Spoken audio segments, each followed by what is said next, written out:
What's going on, YouTube, and welcome on in. Depending on what I decided for the thumbnail and the title, you might see something super spicy like worst balance patch yet for Epic 7. That may be a little hyperbolic. Some people might consider a few other patches considerably worse, but I do think the general consensus from what I've seen in Twitch, chat, Reddit, Stove, not a lot of people are happy. Some people are even super upset considering some of the changes actually nerfs, and some people, or a lot of people, me included, are just kind of underwhelmed. So I have two questions for you guys. Number one, we're going to go through in this video the normal thing. I'll go through a little bit quicker than usual because I do have some stuff to talk about at the end, but we'll go through each individual hero getting buffed, my thoughts on it. Make sure you guys tell me overall how you like this balance patch. That's the number one. And number two, how do you guys feel about the current schedule that Smilegate releases these patches in? Every 8 weeks, every 2 months, we get these balance patches. Because I think you'll hear my thoughts on it overall. Just get ready to let me know, boys. It's very important. I hear from you guys, especially my YouTube guys, because I've heard from everyone else. So let's, without further ado, yeah, let's get into it. All right, so let's open up the developer notes here for 8/4 Thursday. You guys have probably already seen a lot of this because I am making this later than normal. I almost didn't even want to make a video on this because it's very underwhelming, not too much to talk about in my opinion, or at least it's heroes that I'm not too passionate about. But there are a few things that I've seen that made me want to make this video, especially with units like the Revalent and the Rickers change. So you'll hear my commentary on those. A lot of this balance patch talk today, guys, it's going to be not just about the actual gameplay, but other sort of what this might mean in the future, or if Smilegate continues down this road. You'll hear this. You'll hear what I mean in just a sec. So let's skip through all the fluff. The targets are Faithless Lidica, that's our ML5. We got Holiday Yufine, which is a limited, and then we have Revalent, Senya as the 2 5-stars. ML Kawana Rickers, which counts as Captain Rickers, Yun Ryung, and Arrowell. And then the 2 artifacts, which in my opinion might be the more exciting parts of this patch. But yeah, let's go through this quickly. So first up, guys, we have the Faithless Lidica change, and what I've seen is a lot of people wanted this unit to, you know, become like her old self, her in her glory state, where she was the opener. She was one of the faster units in the game, and she could kind of control the tempo, the pace of the match on her own. I'm actually glad, boys, that they didn't give her a speed up. I know some of y'all really wanted that, but I don't think that's the right way to go about the game. It sucks that other units got power, or she got power crept because other units got better, but I think that sort of just make units faster and faster is not the way to go about it. Is this a great change, though? I don't really use Faithless Lidica, so I can't say myself, but from what I've heard is there's a lot of people that maybe invested in her, that really like her, are considering other options, like use her as a secondary unit. People call it a bridge if you're a cleaver. We might need to use her a little more creatively, so she can't be the primary opener if your opponents are fast as well, but she might have a spot now. She might do more damage, as well as she gets 5% increased combat readiness on the Hysteria. They just move that around, and more damage on Larkspur. Another very important thing is, guys, the additional buff Dispel means she doesn't automatically lose to units with immunity, or hiding behind, you know, barrier from Fallen Cecilia, whatever it might be. So she can strip 2 buffs now. I think she might be slightly better versus some cleansers she might be able to use in control or aggressive comps as well. And I think for cleavers, if you can make her, you know, fit comfortably into that second range spot, like I keep mentioning, the bridge, I think she does have some potential. But overall, I can see why people may not be the happiest with this. If I was a huge Lidica user as well, I probably wanted the buffs to be slightly better, but I do think overall this might be okay. Let's sit tight on that one because there's worse stuff in the patch in my opinion. Holiday Fiend is up next, guys, and this is a unit that I like and use a lot. Let's go through the changes real fast. So the skill 1 gets damage dealt increased. This is important because you're about to see something change in the rest of the kit. Let's Eat Together is the passive. And if you didn't know, when Holiday Fiend was first released, her primary goal was to be an anti-Bazaar was the oppressive unit in the meta. This was a couple years back, I think now. But Bazaar was like the oppressive unit in the meta that could just, you know, push back units. He would lead, he would open the match, and he was super oppressive. So Holiday Fiend was designed to be able to dodge him and then cleanse the team because she wouldn't get pushed back. She wouldn't get unbuffable for herself. It's been long changed, though. Now that we have openers like Conqueror Lilius that can just AOL, that can just debuff units, slap unbuffable on, attack down, provokes without actually hitting the unit, I think her evasion, if they want to keep her as a cleanser, is much less useful. That being said, I do like these changes where they shift around. The overall percentage is the same, right, boys? It's still 70%, but they front load it so that she always has increased evasion by 35, and effectively still the same on the first turn when she's full health. So it's the same, but it will feel much better overall in the long run. So this is a pretty big buff. Yufine Special, which is the skill 3, so she's going to lose greater attack for herself, which is why I said the skill 1's important, because she will lose damage here. But now she has AoE attack up, which definitely provides more utility. Attack up is super important, and now that she can support her team a little bit better, I do like that change overall, and hopefully the damage dealt increase on the skill 1 kind of counteracts the loss of greater attack buff.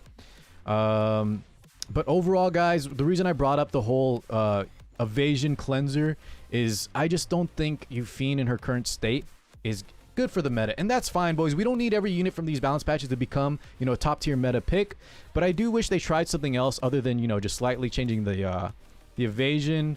If there was going to be a rework on a unit, which you're going to see later, I would have preferred it to try give a limited unit like Holiday Yufine maybe a better spot in the current meta. It doesn't have to be OP, but overall for Holiday Yufine fans that wanted to use her, and maybe, you know, Bazaar and Fairy Tail Tenebria might come back into the meta, then you put on the Guide to a Decision, right, the Guild War artifact, and she has her spot again. Now she has AoE attack up. Not a bad change overall. Probably one of the better ones, but in my opinion, it's not going to make too big of an impact. All right, boys, here's a spicy one. Now, I'm not a bigger Valen fan. I actually don't like this unit at all. I don't like his looks. I don't typically like the male characters, unless they're really strong. But I do feel for the people that are really upset with this or Valen change. Let me know if you're one of them. I know he's not the most popular unit, but I did see a lot of outcry over Valen changes, because some people consider this a nerf. So I'm actually not going to go through individually one by one, because honestly, I don't use the unit, so I can't really give my entire take on the history and what changes overall. But from what I can gather is effectively, boys, he used to be at least okay in PvP if you really liked him. He wasn't amazing by any means, which is why I'm guessing Smilegate decided to do this. What they did was they changed him from a, you know, what he used to have before on his kit, and now he's mostly just a Banshee, lack of a better term, Banshee slave. He's mainly used in Banshee now, designed for PvE only. So what this effectively means is before, even if he wasn't amazing, players could still use him in Arena, Guild Wars, RTA if they wanted, but now they kind of pigeonholed him in. That's why some people are saying it's a nerf. It's definitely a rework and not just a buff. They reworked him to be just a hunt or a PvE unit, generally speaking.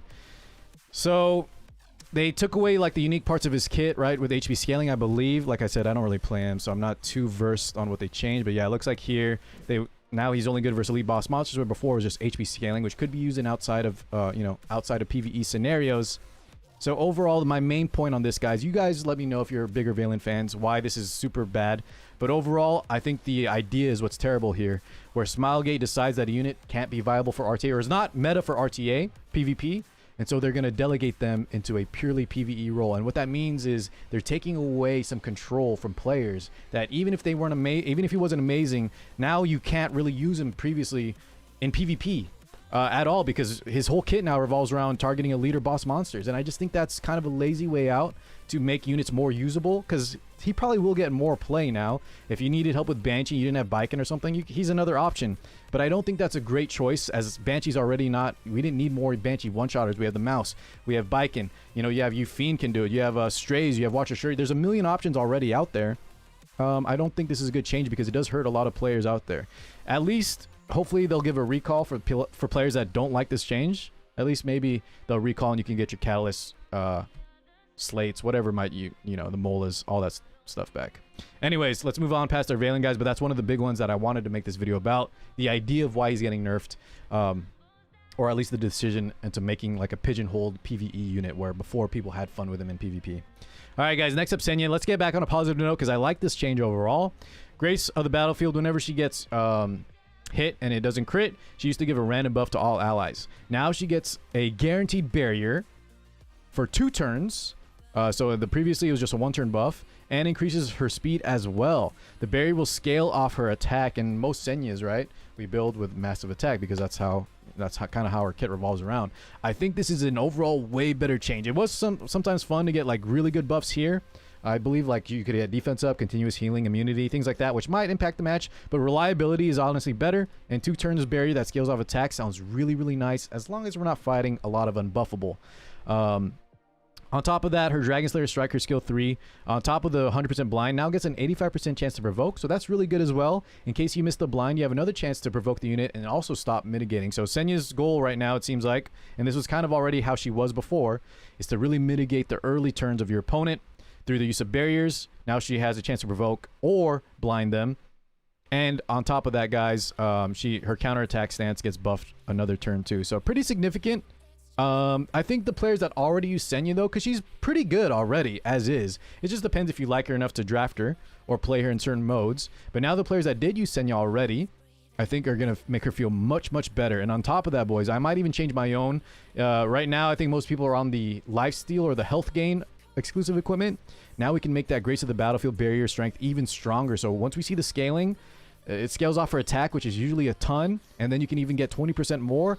I think we could see some huge, huge barriers, which might help in fighting certain, you know, comps that are very, very aggressive, that do a lot of damage early turns. Overall, I really like the changes. Shouldn't be too oppressive and good enough for players that are like her, or might make people that, you know, aren't using already give her a shot.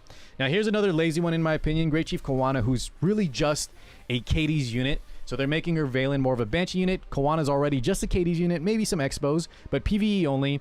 And guys, this is just seems very lazy too. They're just giving 10% more attack on the well, when the allies dual attacked. And not only that, it's just front loaded, kind of like the Holiday Yufine evasion. It's still overall the same thing, 75% total, but now she gets it faster, much, much faster, which is a good buff. But the idea of, this is why I asked the question in the beginning, boys, on 8-week rotation of balance patches. This takes a spot of a unit, and it's very, very, very minuscule.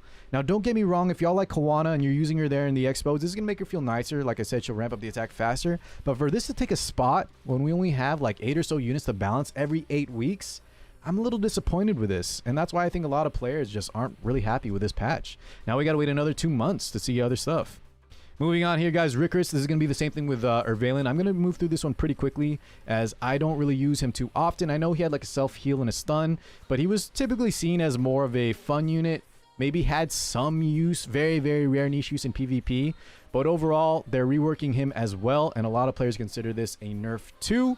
And now they're going to pigeonhole him into Katie. So whatever you were using him for before, now Smilegate is really pushing you to use him in Katie's, which again, I don't think is the best change. It might be more tolerable on a 3-star like Rickers, even though he is an SC, than a unit like a Valen that a lot of other people, you know, are using in other areas. But same thing, guys. I don't really like them pigeonholing a unit and relegating them to a specific PvE mode. Perhaps this one's not as bad, but once again, I don't use Valen too much, so I'm not as invested. I just don't like the idea of what they're doing with the changes. Yunryung though, guys, this one seems pretty decent if you were one of the rare people also that used her. And that's another thing with this patch. They targeted a lot of units that maybe aren't the most played, which makes sense. That means maybe they're trying to get more people to play them, but I don't think this is the way to go about it, especially when you change the entire identity in the, you know, like her Valen. But Yunryung is going to get slightly better. Overall, she'll have more support for the team. She did lose an increased speed, but I think this is just overall better buffs if you were one of the rare people using her. So that's not bad. Airwell, these changes are actually nice, but once again, guys, not a lot of people are using Airwell. Maybe this is going to lead into a specialty change for her soon, which means that these changes on top of the SC runes and stuff that she'll get means she's going to be a lot better. But I mean, I guess we do have to buff 3 stars here and there. So overall, this change is much better than like Kawana's, for example, or even Yunryung's. But once again, I don't know too many people that have actually built her 6-starred besides collection purposes. So if you're one of the rare people out there, another thing to look forward to. But I think this missed the mark as well, unless she gets an SC for like 95% of players out there. That's being generous. 99% out there. Let me know if you're one of the few using Airwell. All right, now here's the last part, and I like these the most, guys. Alensa Nox's Wrath. So there are a few, let me just give a quick disclaimer, guys. There are a few veterans that have reached out to me that I know well that really like this artifact because it gives a lot of free stats in the term of crit chance, and they can actually enable it through the use of tempo and turn manipulation. Now, that being said, I get why Smilegate is changing this, because having to stack up a lot of crit for most players out there just isn't that great. Feels a little clunky, feels a little awkward. So now it's going to be a straight 15% buff, and on top of that, pretty much Alensi, I think, is the only one that can make the greatest use of this. So this is really just Alensi's artifact for her. Maybe Shu, maybe someone in the future. But really, Alensi's the only one that's going to make a lot of use of the increased combat readiness. So I like the ease of use of this. If you needed a little extra crit and you'll always get value to combat readiness, I see why they changed it overall. So I don't mind it as much, but I know there's a few people out there that don't enjoy the change. But I think for the rest of y'all that just want to slap as a great artifact on, get a ton of value. Straight up crit, no need to worry about speed tuning and how many stacks you're going to get. And you'll always get value when she S1s, get some CR. So a little bit like a mini Durandal mixed in with the crit chance. So I don't mind the change. I think it's fine. Double-edged decrescent. This one, boys, I think has a ton of potential. So this is their trend lately with these, especially these thief artifacts. Like, this is what happened with Shepherd of the Hollow. There's a few other 20% evasion, I think, arties that got changed like this, but essentially they're changing Ervalin's arty to now give evasion 20. So Shepherd's, Moonlight Dreamblade, Double-edged decrescent. And on top of that, guys, after successfully evading, has a 15 to 30% chance to counterattack. Pretty dang nice. I see a lot of potential with this. I don't know if it's going to take off from the beginning because, boys, a lot of units, a lot of people theory crafting, putting it on like Arbiter Vildred, like Bruiser Arbiter Vildred, or other thieves that don't have inherent evasion. I don't think that's worth it, boys. Instead, I think the most promising units right now, really, number one, I think you're all thinking it, Remnant Violet. He has a lot of evasion built in already to his kit, right? He self-buffs his evasion, so it's more likely for him to counter, and he just hits like a truck. And number two, possibly units like Closer Charles. Any other unit, maybe Mersa as well, who has evasion built in, but any other unit like Arbiter Vildred, I think you're better off using Dreamblade because that guaranteed attack up when you dodge is much better than the slight chance, right? You have to hit a 20% evasion if you don't have built-in evasion, and then on top of that, even if you're not on a maxed arty, you have a 20% chance of dodging, and then on top of that, you have another check, another 15 to 30% chance of countering if you even dodge in the first place. So overall, I like where they're going with it. I think it brings a lot of uniqueness to the table. They are like doing a lot of thief arties though, guys. A little favoritism, but overall, yeah, I think I'm most excited for the artifacts in this patch, which says a lot. Anyways, I'll wrap it up there, guys. Please let me know the scheduling, the balance patch, how you liked it. What do you think about them pigeonholing some units to be PvE? Give me your entire take, guys, and thank you as always. I value your feedback. I'm going to try to push Smilegate, or not push, but forward a lot of info to them. If you guys are on board with increasing the schedule, that's my main thing, is to increase the rate at which we get these balance patches. Because if we get them every 4 weeks, for example, maybe even 6 weeks, then minuscule changes, slight changes are more palatable, and we're not waiting another 2 months for minor changes that miss a lot of the player base. So overall, thank you guys. I'll catch you all in the next one. Peace out, everybody.